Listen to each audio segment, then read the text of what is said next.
Hello and welcome. This is Rooflemonger. My friends, I have another Project L video for you today. So this was captured at Evo. I did get to have some hands-on with the game at Evo, and I figured I want to show you just some things about the game that you might not otherwise know. And thank you very much to the Riot staffers that showed me a bunch of things I didn't know about the game as well. So that said, I have 20 things to show you. Maybe a couple of them you might have known, but I guarantee you the majority of these you had no idea about. Before we get directly into it, since a lot of these are gameplay related, the game is nowhere near final, and everything is subject to change, FYI. So if you think something's particularly cool, hopefully it survives the launch, but launch is still probably a good whiles away just yet. That said, however, let's get right into it here, and let's start here at number 1. So, number 1, Ahri and her Foxfire mechanic. So, you may have heard in previous videos I mentioned how you can dash cancel crazily with her, and it's thanks to the Foxfire. Every time you use one of your Foxfire projectiles, you get a new dash. So even if you've already used your dash in the air, you can use them again, you can use them again, you can use them again. As long as you use the Foxfire, you can keep air dashing and you can keep staying in the air.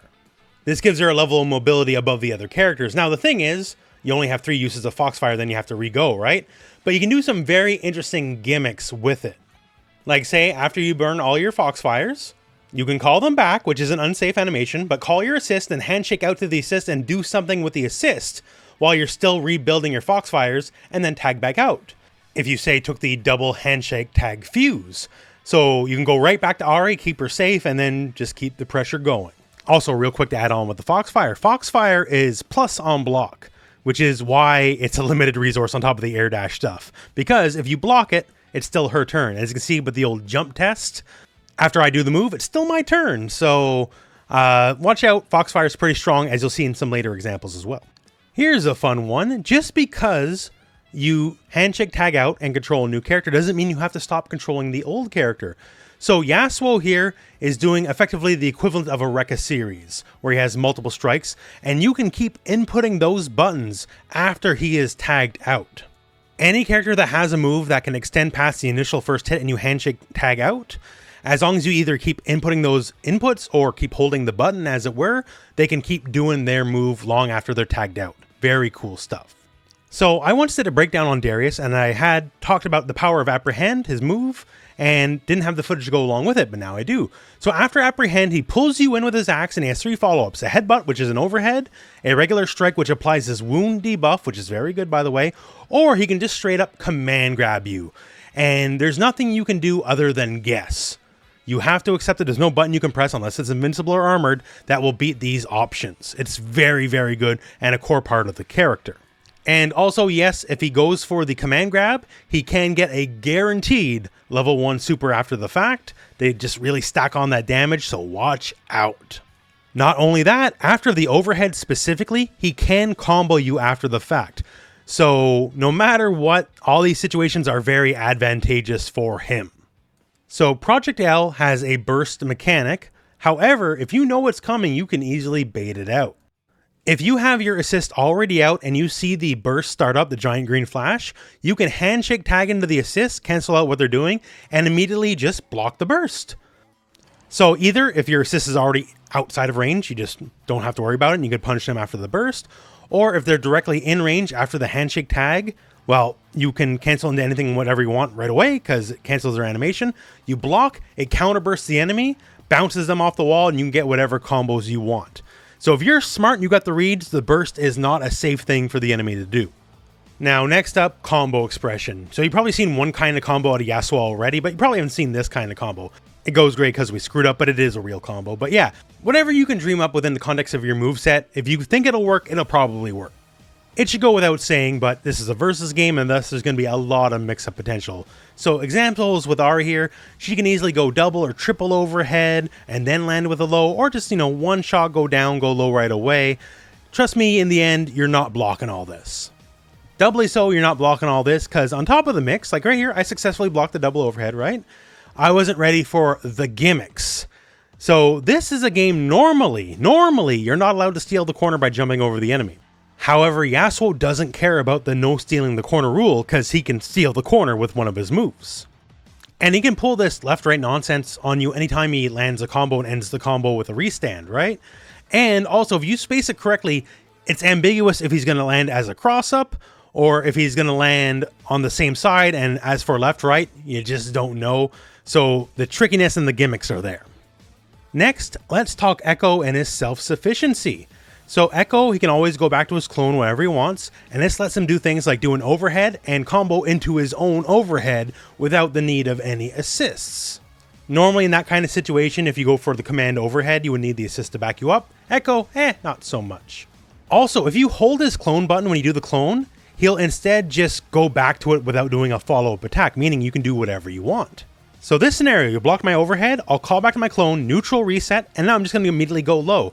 So you have to block high-low in very, very quick succession. And of course, I could just throw you, or if it connects, I can actually just combo into my own overhead or whatever, right? And if you get hit at all, you're going to get hit with a combo like something like this in the corner, right? So watch out for Echo. He's very self-sufficient in the corner, and he's very dangerous. You're not going to block the right way. Next up, Echo, well, he's just plain tricky regardless, right? One of the things that's cool about him is his unique running attack leaves him airborne. So you have to block high, which is easy enough because it's always going to be high. But then will he fall and go low, or will he say air dash cancel and keep hitting you high? You don't know, right? So his ability to crack you open is very, very good. And when you include the clones, you might think he's clear the other side of you. And in fact, he's same side now all of a sudden hitting you and comboing you, right? It's just very difficult to tell because he can hit you from multiple angles at once and also kind of be anywhere at once at all times. Next, let's talk the Fury Fuse. So it's simple on paper. You take damage, and when you're lower health, you glow all crazy, you do more damage. But it also allows you to have one free cancel off anything. On hit, on block, whatever move, it doesn't matter what it is, you can just freely cancel anything and basically be advantage in the enemy's face. Also, it makes your Fury stronger after you do it. It's actually wildly powerful and super interesting. It's a one and done, but it's a really, really strong one and done mechanic. Very powerful. Another fun mechanic that is universal is the critical strike. It's as simple as hitting your heavy button and holding it down. So you notice the enemy is blown back quite a bit. You can freely dash cancel a critical strike, and if you block a critical strike, all your universal defensive options are removed.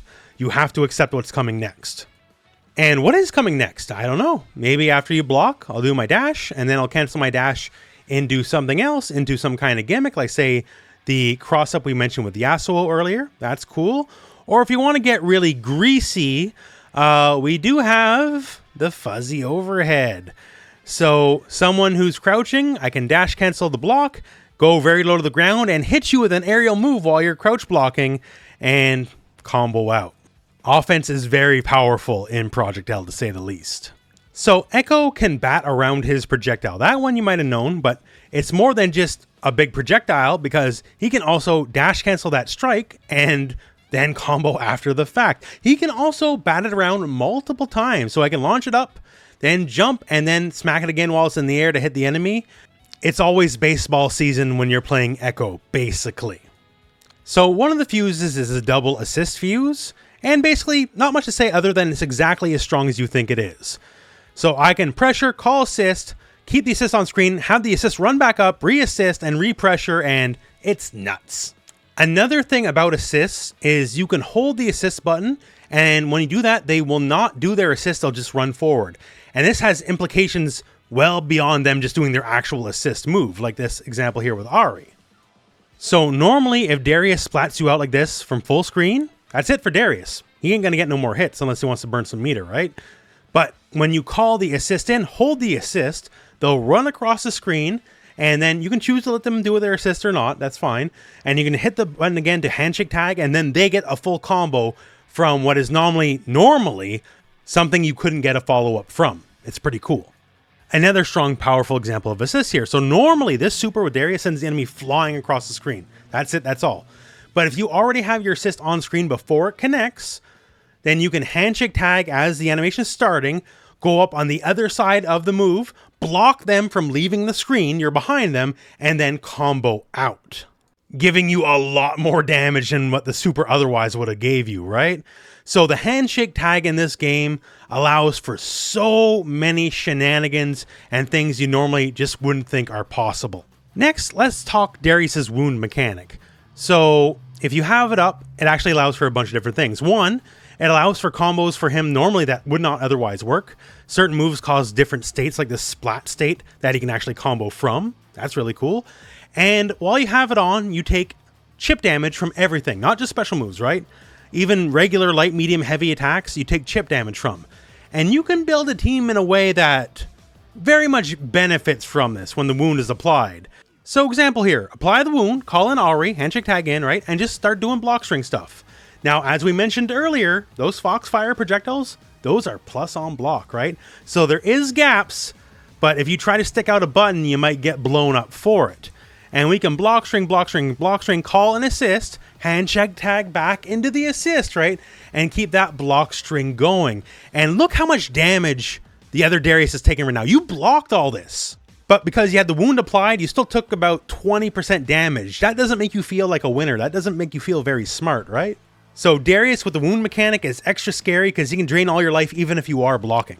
Number 18, we're getting there. Ahri. So she has a super that's basically a projectile that launches and comes back, right?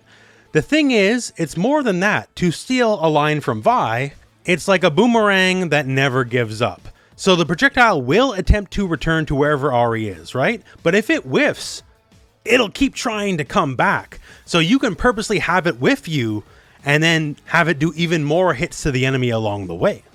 Which, naturally enough, as you can see, can lead to some very interesting combos as you're dodging your own super. And every time you dodge it, the enemy gets hit. Now, one thing every fighting game has to do is make references to other fighting games, and don't worry, Project L is no slouch in that regard either. So if we look at Yasuo and we look at Ahri here, those colors, what exactly do they remind me of? Well, I won't leave you in suspense. Yasuo is very much Akuma from Street Fighter, and Ahri is very much Morrigan from Darkstalkers. And over time, expect more color references to other games. And finally, Echo Ball. So Echo can hit his own projectile, and you know what? Another Echo can hit his own projectile as well. So if you were a fan of, like, say, what we called Rose Ball in Street Fighter 4 days, where Rose would throw a projectile, then you would both reflect it back at each other, you can absolutely 100% do that in this game. I expect this to be the real esports potential of Project L in the end. And there you have it. So hopefully you learned something about Project L you did not already know, and hopefully you thought it was pretty cool. I learned some things I did not know myself while I was at Evo, which is great because, you know, as someone who's very lucky to have more hands-on time than most with the game, the fact that I still got a lot to learn myself really shows the depth of the game and what is possible. Of course, as mentioned at the beginning of the video, some of these things, especially with regards to game balance, are certainly not final, and everything is subject to change. Project L is going to be cooking in the oven for a good while longer yet. Which is great, don't rush it, right? Put it in the oven as long as it needs to be. It's already good, but there's always improvements to be made no matter what game you are, and this is definitely the kind of game, if they want this to be around for years and years and years, like they said, it definitely needs to launch as strong as possible, but I have total faith in them, knowing the people behind this game and the team behind this game, because there's some pretty smart cookies here. That all said, though, we are at the end of the video. Once again, thank you so much, Riot, for letting me try out the game again at Evo and capturing this footage. I had a blast, and look forward to the next time Project L might rear up its head. Because I don't know, but after Evo, I think that we might be going dark again for a while. Wait and see, I guess. But anyways, my friends, thank you very much for watching. Hope this video has found you well, and go out and play some fighting games.